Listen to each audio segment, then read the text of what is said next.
Olá pessoal, tudo bem? Meu nome é Everton Silva e hoje vamos discutir sobre tabela dinâmica.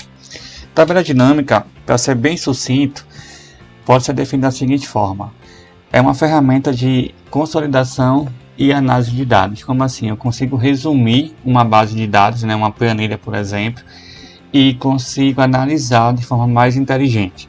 Então, coloque em mente: ferramenta de consolidação e análise de dados.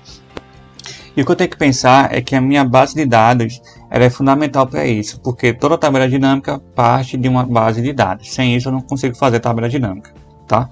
Então comece a pensar na base de dados de vocês, nos relatórios, o que é que pode ser utilizado como campos, como colunas importantes para ser discutido lá na frente na tabela dinâmica como filtros. Então com isso em mente, com isso dito, eu trouxe aqui um exemplo de tabela dinâmica para a gente fazer. Eu tenho uma base de dados de vendas, por data, por produto, semana a semana, no mês de maio. E a partir daqui vamos gerar a tabela dinâmica. Como assim? Vou começar aqui em qualquer passo da minha tabela dinâmica. Da minha tabela, vou vir aqui em inserir tabela dinâmica. Abre para mim essa opção aqui de criar a tabela dinâmica. Primeira pergunta: onde vai estar minha base de dados? Ele já marcou para mim, já selecionou. Então justamente é isso que eu preciso. E aqui embaixo se vai ser numa nova planilha, ou seja, uma nova aba ou numa já existente. Vamos deixar marcada essa primeira opção para facilitar, uma nova aba. Quando eu fizer isso, abre-se uma nova aba e abre também aqui ao lado os campos da tabela dinâmica. Aqui em cima vai ter todas as colunas de vocês, da base de dados de vocês. Então aqui vai ter, no meu exemplo, a data, o produto, a semana, tudo que eu tinha na minha base de dados. Ou seja, tudo que eu tenho aqui de campos, de colunas, vai aparecer aqui como opções, certo? E aqui tem algumas opções para eu trabalhar, para eu arrumar os meus campos, para eu arrumar a minha tabela dinâmica. Como é que eu vou fazer, por exemplo? Eu posso pegar aqui o produto e trazer para cá por rótulos de linhas.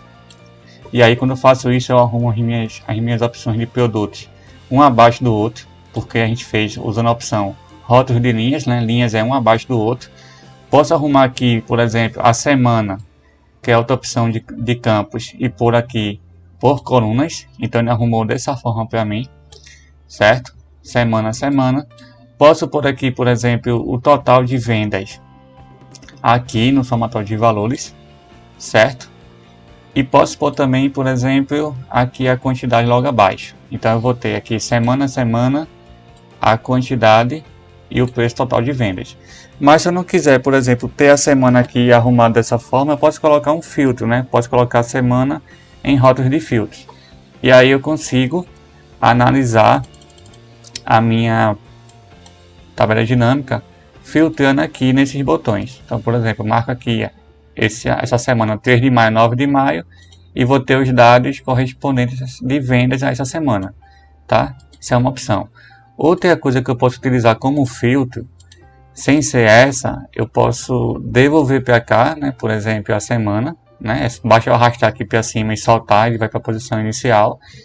E eu posso usar o recurso de segmentação de dados. Então eu venho aqui, botão inserir, filtros, segmentação de dados. E aí me aparece como todas as colunas que eu posso utilizar como filtro. Por exemplo, vou usar a semana. E aí eu vou ter aqui um filtro bem mais dinâmico, bem mais inteligente. Marquei lá a semana, arrumei aqui, e aí eu posso analisar dessa forma, semana a semana, sem precisar ter aquele filtro manual que estava aqui em cima. Então é isso, pessoal, um vídeo curto, tá? Eu vou fazer um outro vídeo logo em seguida sobre tabela dinâmica, e que depois a gente consiga vincular a tabela dinâmica com gráficos dinâmicos. E aí vocês vão ver que vai ficar bem bacana as nossas análises, tá?